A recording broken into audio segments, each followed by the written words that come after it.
Just because you're a great business owner does not mean that you're a great financial wealth manager. Find people that are smarter than you to bring in the resources you need. You don't want to put your head in the sand. Mentors are obviously a big deal, especially for entrepreneurs, are always helpful.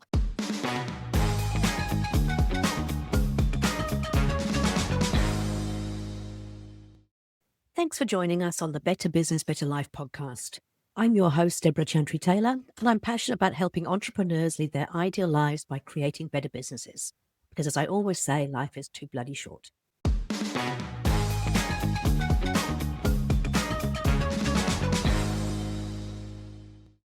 I'm a certified EOS implementer, an FBA accredited family business advisor, and a business owner myself with several business interests.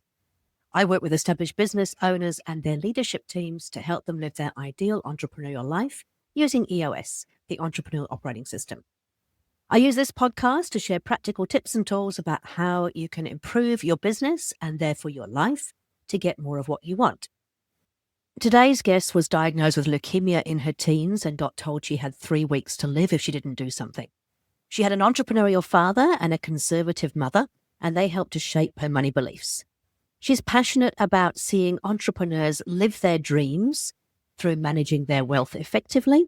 And today she's going to share with you some of the common mistakes that entrepreneurs make around money and investment and how you can actually use money to create your ideal life.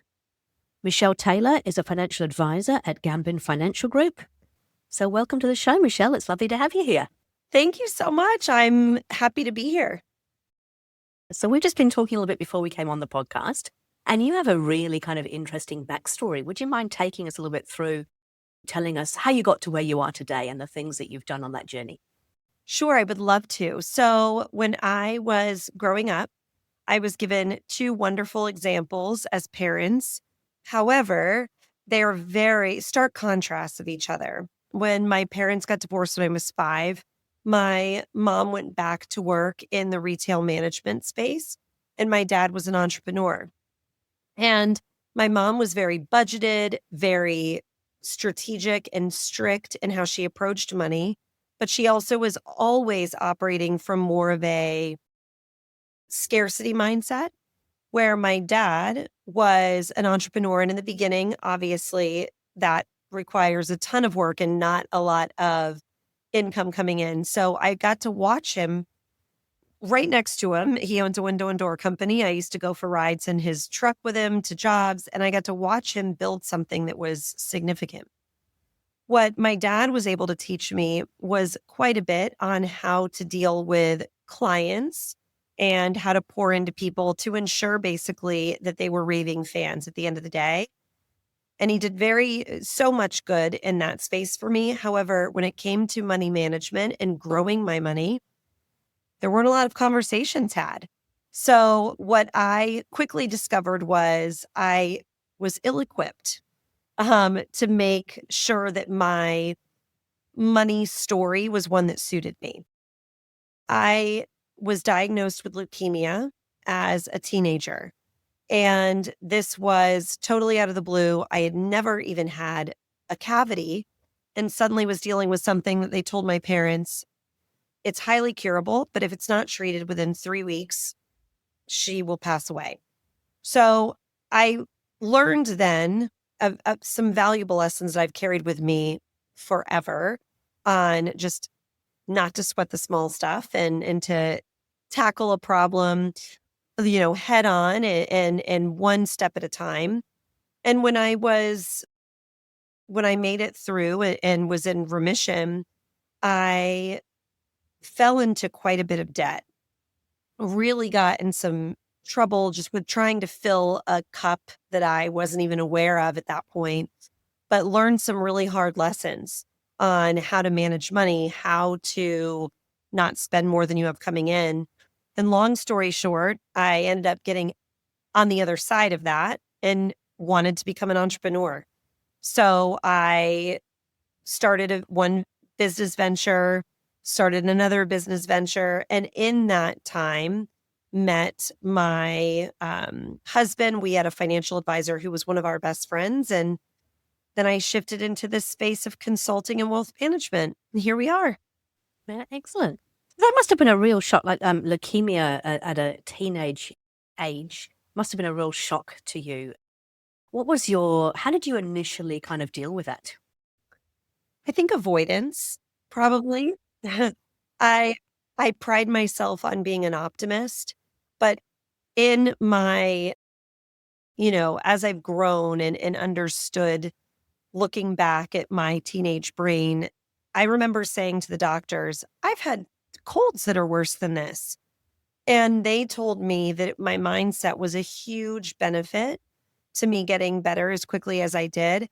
But I also realized that it probably wasn't very healthy in all capacities that it could be because I didn't deal with it. I just kept running from it. And I think for so many years of my life, I was running from that version of myself and terrified of ever getting sick again because I didn't really deal with it.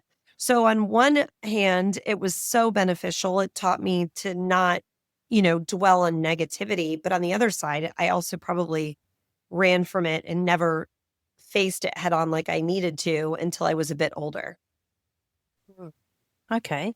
And so do you mind me asking, like, how did you deal with it later on? Because these things do come back to bite us in some respects, don't they? If we push them aside and push through. It really does. So I I didn't have any big epiphany, but I really understood that by running from something and not like unpacking it emotionally, I was still giving it a lot of power. And I found that that really came to light when I had my kids, because I was so terrified. I was almost like what I was scared of, then I was thinking about them. And I was just so worried about them always being healthy. And I thought, okay, I am clearly projecting onto them, and they were babies, but I would think about the littlest things and get terrified and want to avoid it instead of just facing it. I'll never forget laying in bed once and running my hand down my daughter, the back of her head, and I felt this little bump, and it ended up being nothing. But in my mind, I'm like, well, I can't take her to a doctor because what if it's bad news? And that's when I'm like, that's not a normal reaction. So I had to really unpack all of that and understand that just because something is bad, it doesn't mean that you should run from it. You should tackle it and not just think everything is going to be okay without doing the work to make sure it is. That makes perfect sense. Now, I'm also interested in your story. You sort of said that, you were desperate to become an entrepreneur. And I find that fascinating because I actually grew up with quite traditional parents and they never quite understood why I wanted to go into business for myself. Like, why would you work for somebody? Why would you work for yourself when you can work for somebody else? And I remember at one time I was actually running a business. We had about 14 staff and times were tough. And I'd share with my parents, times were a little bit tough. And they're, why don't you go and get a real job? And it's like, I have a real job. I'm actually employing 14 people. I provide income and a life for 14 people. That is a real job, but they just didn't get that. But you were obviously very fortunate to have both an entrepreneurial father and then a non-entrepreneurial mother. Was it about entrepreneurialism that attracted you? I will tell you. So my mom, so many of my good habits came from her, but I remember she couldn't stand her job. The hours that she had to keep were not family friendly. And I remember money was always stressful to her. And so there wasn't one thing. It was really all of it. I remember watching her and thinking, I don't want anything to do with what that looks like. I want to love my job and love what I'm doing. And, she sacrificed so much for me. But at the same time, like I felt that it was her access to autonomy that was holding her back as well. And so with my dad being an entrepreneur, I got to see firsthand that, he would just take the time he needed. And if we wanted to go somewhere during the summer, there was no one he had to ask. We just did it. So I also equated it with just a happy family life. My family life was amazing. And I didn't realize it until I was older, but I had other examples in my life of successful people, one of which was my dad's best friend was a dentist. Now, I started off in elementary education really early on. It only lasted a semester. I realized that was not the path I wanted to take. but I shifted to pre-dental. And I was pre-dental for a few years. And again, after it took me a couple of years to understand why, but I went into that area of study, not because I really wanted to be a dentist, but because I wanted the life that my uncle was exemplifying for me. So once I realized that, I had another uncle that was an entrepreneur, and then my dad, I could quickly pull together that all the common thread there was that they were entrepreneurs and were able to be the architects of their own lives. And that's what was so appealing to me.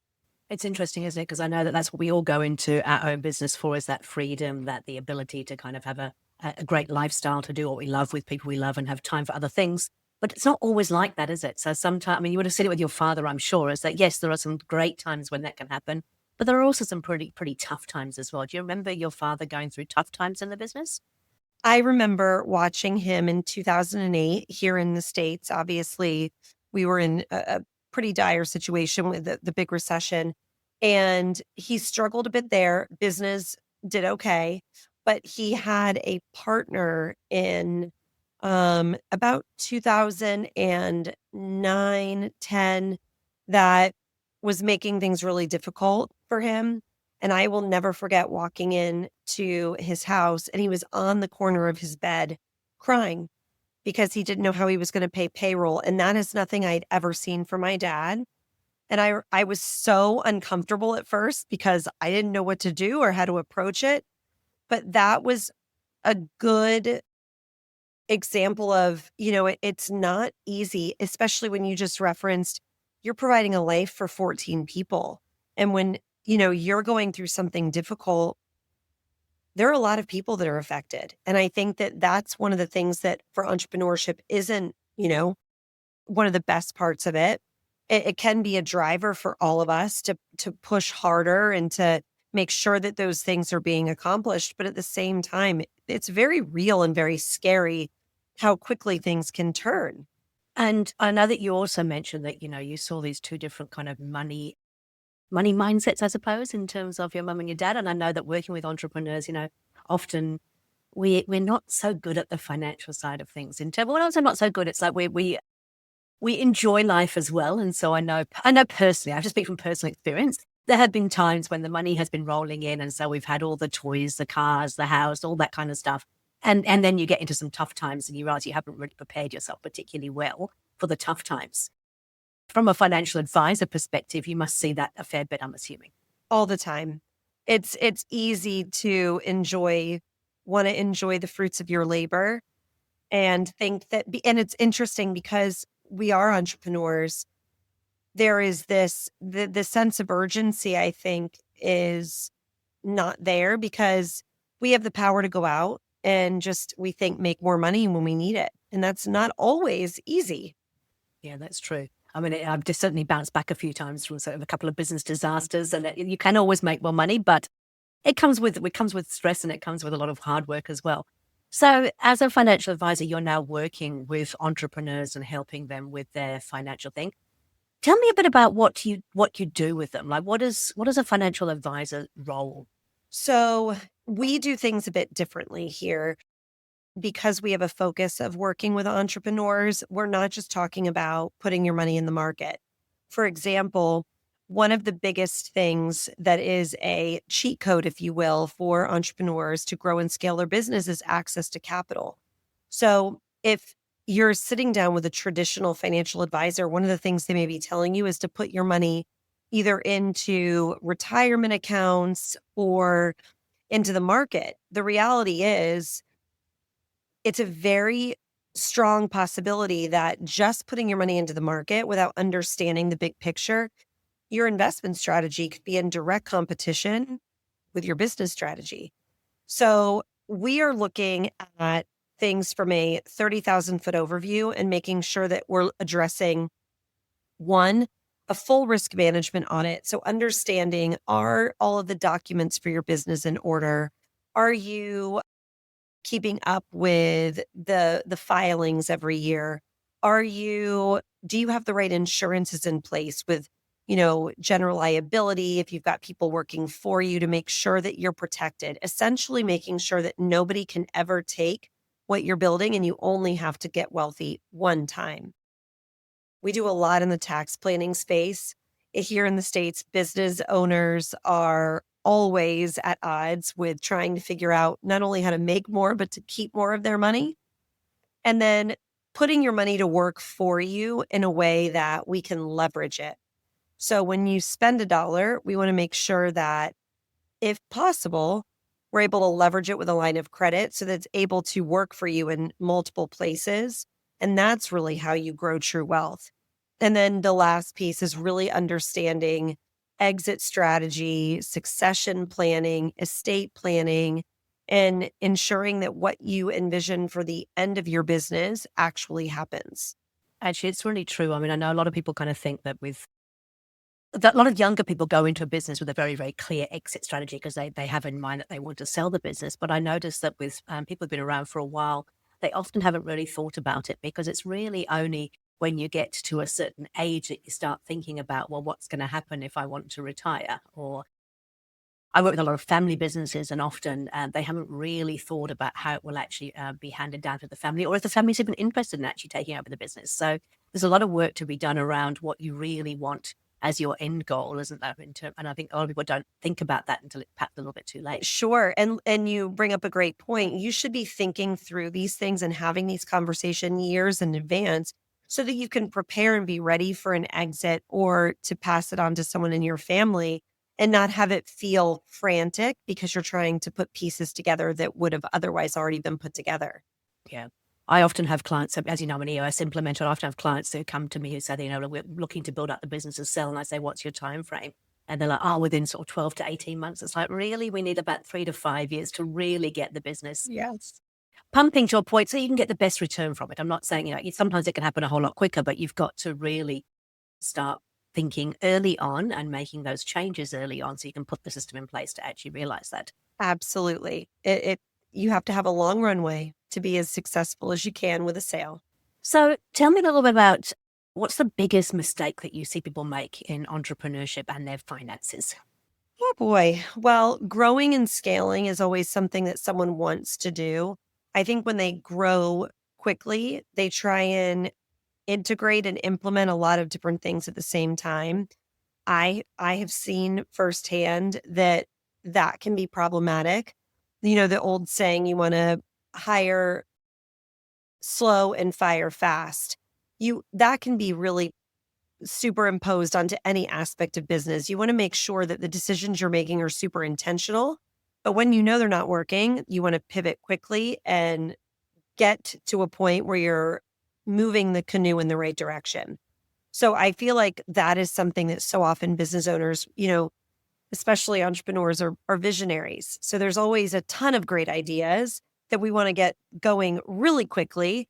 And then sometimes to get out of those ideas that don't pan out, that takes too much time.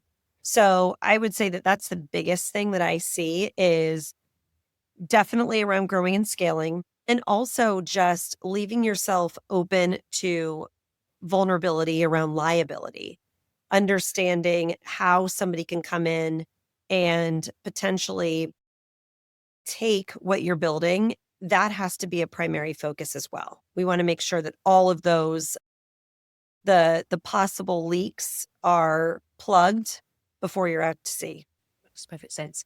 I know that you do a lot of work with female entrepreneurs. I'm really interested. Is there a difference between the way female entrepreneurs approach things and the way male entrepreneurs approach things? So many, Deborah. So when I'm sitting down with one of the guys, they are very concerned and want to talk about rates of return. How do we grow this money? What does that look like? How do we get there as quickly as possible? Whereas women are much more inclined to be looking at a goal. So for example, if I'm working with a woman that's a mom, she may want to know, as long as I can retire when I want to or sell the business when I want to, and I can take vacations when I want, my kids get braces, and I can, shop as I please for the things that make us happy. She doesn't care if we get there with a 5% return. or a 40% return. She just wants to get there. The guys are a little bit different. They want to chase a return. And I think it just goes back to we're wired differently. Women are much more emotional around money. Men want the quick wins from what I've seen. Women are also a lot more conservative in nature when it comes to risk and how much cash they feel like they need to have on the sidelines for emergencies. That's interesting. Why do you think that is? I really don't. I mean, obviously, we can make assumptions all day. I think that part of it is just that we tend to always feel that we've got a lot of people that are counting on us and responsibilities. So I think that women in general also, though, are just taught to be a little bit more of the safe, of playing it safe, planning for a rainy day. And I think that we carry that with us as part of our money stories for a long time, always being cautious, never wanting to put the people that are counting on us or our income in a precarious situation. And I think that it can be a downfall because money is the most expensive place to hold cash. You've got to have it working for you even while you're sleeping. And you can't do that when it's in a safe or in a separate bank account that's just sitting there not making any money for you. Yeah, it's got to be leveraged, right? That's right. See, that was interesting. I just picked up on a word you said then, money stories. So people have money stories running around in their head, don't they? Just like we have self-limiting beliefs around all kinds of things. Sure. Tell me a little bit about money stories. Tell me about what impact that can have on a person's ability to actually leverage their money. You know what's so funny? I have talked to so many people, and I have found that so many there's this negative connotation with being successful. When they think about what true wealth looks like and what rich people make them feel like, it's greed and they're not nice people. So it's quite interesting, isn't it? The stories that we hear over time and what we carry with us. So you don't want to be one of those people. You want to just have enough to be comfortable. But the reality is you've got to chase the purpose behind the wealth. And I think that once you can change the money story in your own mind, that is the difference maker. So for me personally, as somebody who had dealt with health issues, 20 years ago, now, even to this day, when I am pushing myself to think about big goals for the year, I struggle all the time thinking, okay, I'm healthy. My family is healthy. I've got a great life. I don't want to ask for any more. But once I shifted to thinking about the things I wanted to do with more money, it became easier to chase that. So I think it all goes back to just the money stories and what we think as far as abundance and how much we want and need and what we can do with that money. And when we realize that with more money comes more good that we can do for ourselves, for the people we care about, or for humanity in general, it makes it a lot more fun to chase and rewrite that story. It's really true. It is interesting. I was just thinking back to my parents, and again, my parents were very traditionally, and they used to always kind of about the greedy shareholders and how, it was kind of almost contradictory because they'd say that, you need to work for somebody rather than have your own business. But at the same time, they'd say that these businesses were run by greedy shareholders who all wanted to make money, didn't look after their people. So it's like, okay. It can really mess with you when you've got those things going on and that you're told constantly that's, these are greedy people. It's funny how we see the creation of wealth as being a greedy thing, but it actually enables all kinds of things. I know. And I don't really know how to change that except for having conversations like this. I think there is something that is innately programmed in us that, everybody wants more. But I think that there's this inhibitor of like, but if I want more, that is negative. So let me just want enough. But when you start to think about truly the impact that you're creating, like going back to your point with having 14 people, your creativity, your drive has given you a lovely life. And these 14 people that now you're giving them a good life based on income, how do we make that a wider cast a wider net? And I think it all goes back to just shifting the conversations we have with ourselves and with each other. It's the only way to change it. No, I agree completely. Okay, so in terms of just thinking about the listeners, I'm thinking, they're sitting here listening, kind of saying, okay, I'm probably not leveraging my money as best as I can. And I suppose one of my pieces of advice would be is that just because you're a great business owner does not mean that you're a great financial wealth manager. And so I always say, bring the experts in, right? Let the experts do what they're good at, do what you're good at, and let everybody else help you. But if they're sitting here thinking, I don't even know where I'm at in terms of my finances, I don't even know whether I should be looking to get some help, what would be the key things that they should be asking themselves? So the number one thing I think that everybody listening should implement is I always encourage people to build out your personal board of directors.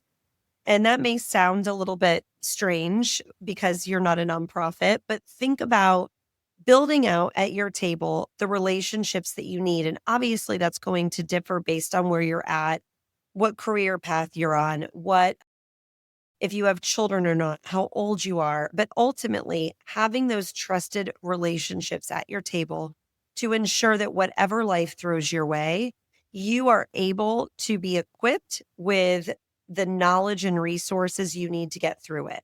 So, building out those relationships is huge.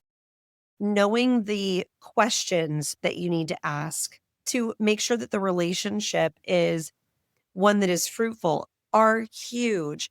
Ultimately, the old saying, you're the sum of the 5 people you spend the most time with. You want to surround yourself with people that are doing really great things, that are smarter than you, because you're going to add value to each other.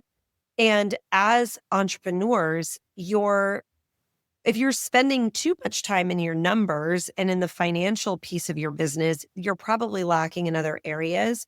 So you want to find people that are smarter than you to bring in the resources you need, but you also want to make sure you understand what they're doing. You don't want to put your head in the sand. You want to have a good idea.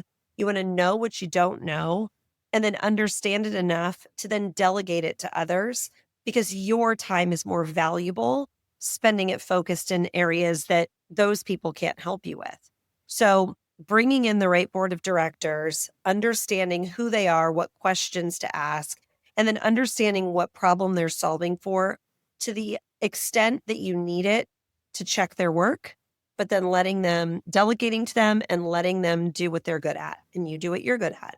And so when you talk about this personal board of directors, are you talking about things like peer groups, being part of different organizations that can challenge your thinking? Are you talking about things? Well, I'm just trying to get a sense of what you mean by that personal board of directors. So I would say, having mentors are obviously a big deal. Mentors in business, especially for entrepreneurs, are always helpful.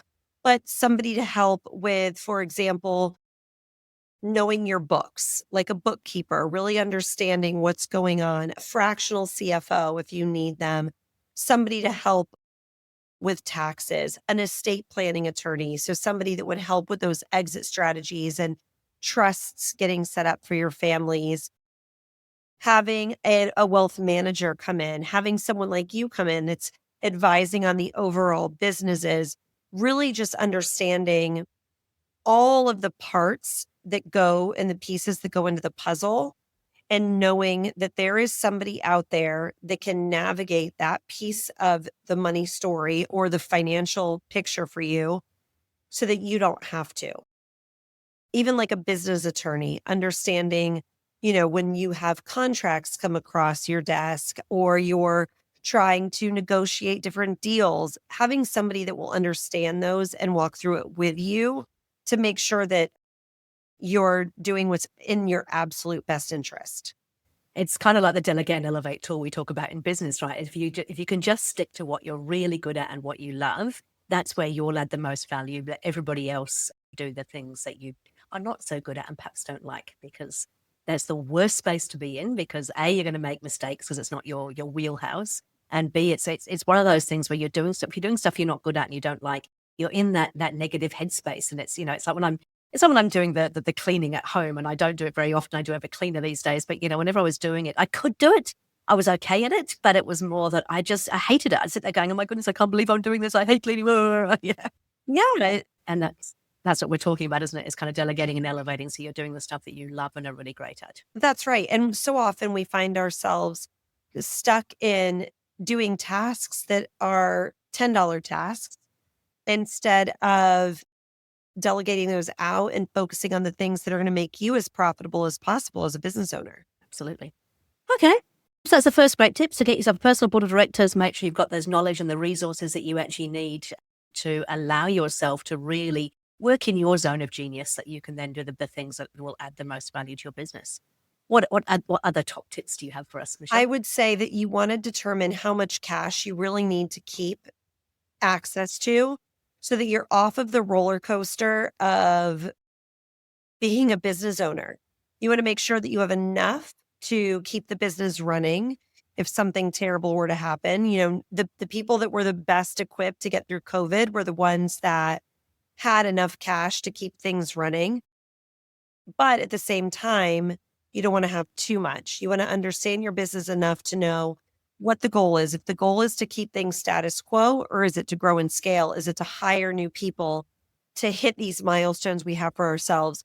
And then once you know what that number is that you need, taking the money to grow and scale your business and making sure you're doing so in a way that if you needed access to that capital, you can get to it, to deploy it to, let's say, buy a new building if something comes up and that's going to help you. You want to make sure that you've got enough money at your disposal if you need it, but that it's not sitting in cash. So that finding that sweet spot is critical, I think, to business owners, especially ones that want to grow and scale. I think that's a really good point, actually, because sometimes you. Well, I think Gino Wickman always said that they've got it's a 10-year cycle in business, right? So for every 10 years, you've got 6 kind of average years, you've got 2 amazing years, and then 2 years that could potentially put you out of business. And it's like understanding what that looks like and what you need access to. And I think you said earlier, access to capital. There's no point in putting all your money away somewhere you can't get to it if you need it. But at the same time, the converse side of that is having cash which isn't making you any money. So there's always a fine balance between leverage and getting the most out of it, right? Yes. And that is where, you and I could easily say, this is that spot. But the reality is that there's no cookie cutter solution. You need to find your board of directors to help figure out what that number is, what the sweet spot is that's going to allow you financial freedom to be able to sleep at night and not have to worry about payroll so that your daughter isn't coming in watching you upset, right? To pay those people that work for you, but also that your money is working for you or able to be leveraged to grow and scale. That is something that you probably need experts to help you determine. Absolutely. It's not our wheelhouse. We're No. business people. That's right. I get it.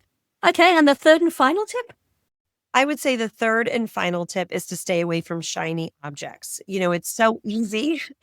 It's so easy to think that you don't want to spend $1 to just save 30 cents. And what I mean by that is just because you can buy something and it will help. If you don't truly need it, you want to protect that. You want to protect those dollars if at all possible. Just because you can doesn't mean you should. And a lot of times business owners will say, oh, let me buy these new vehicles or buy this new equipment because I've got some extra money sitting here, not because it's a necessity. And at the end of the day, that capital can be deployed somewhere else. So stay away from shiny objects, stay focused on the big picture, and only buy things that you need in order to continue growing and scaling. It is interesting, isn't it? Because of course we are visionaries, and visionaries do get very distracted by bright, shiny objects. And you can always justify it. I can always justify every expense that I spend. It's like, oh yeah, but this all, yeah. But actually, when I look back in hindsight, there's some really poor decisions I've made around buying things that really didn't add any value, or they sit there and never get used. But I think also it comes down to not just buying things, but it's signing up for that next piece of software. It's signing up for that next course. It's signing up for, there's so many things that that get dangled in front of you. Absolutely. That you kind of go, oh, I need that. And it took me a little while. I'm now 54 and a half. And I think it took me a number of years to realize I didn't need any more courses or any more qualifications or any more software or anything. It was like, actually, I have enough. It's just about making the most of what I actually have rather than always chasing the next thing. Well, that's right. And there will be those things that are few and far between that you think, okay, I need to reinvest in this software or whatever this new certification is to keep up with the times because our industries are always changing. But to your point, out of 100 things that are dangled in front of your face, maybe there's a handful that will actually help you continue getting to what the true mission is. And that should be the end of the yellow brick road that you've walked through and planned with your board of directors. It's fantastic. Hey, Michelle, there's some really good tips in there. So I say the first thing is make sure we've got our personal board of directors, get the knowledge and the resources you need. You need to understand how much cash you actually need so that you're making the most, so you're not putting too much away in cash, but you've got enough that you can actually have access to capital if you need it. And that will help you get off the roller coaster, which I know can be a challenge in the entrepreneurship. And then that bright, shiny object syndrome is make sure that you're actually buying things that you really need and will add value to the business as opposed to just the next bright, shiny object. Indeed. Perfect. Hey, look, I really enjoyed talking to you. It's been a lot of fun this morning. I know that you're quite passionate about helping women entrepreneurs and you have a program that actually helps them. Want to just tell me a little bit about that? Sure. So, in talking to probably between 5 and 10,000 business owners over the last decade, a lot of women have the same, like I mentioned, commonalities. So, it was really important for me to give them a community and membership platform where they were able to self-pace on education, learn what's out there, access to resources, community, masterminds, expert Q&As, and that is my Women in Wealth community. So that's at womeninwealth.co. The entire premise of it is to change the way women think and feel about money, allow them access to sometimes information that's shared on golf courses and not amongst us. We need to do a better job as women in general, just of talking about money, not making it such a taboo topic. So yeah, I have a community and membership platform that I'm hoping will help be the conduit of change for a lot of women. That's fantastic. We'll make sure that link is in the podcast thing, as well as the link to your LinkedIn profile as well. People can get in contact with if they need to. But Michelle, thank you so much for spending the time with me this morning. I really appreciate it. Thanks so much for having me, Debra. It was a lot of fun. It was indeed. Hey, thank you.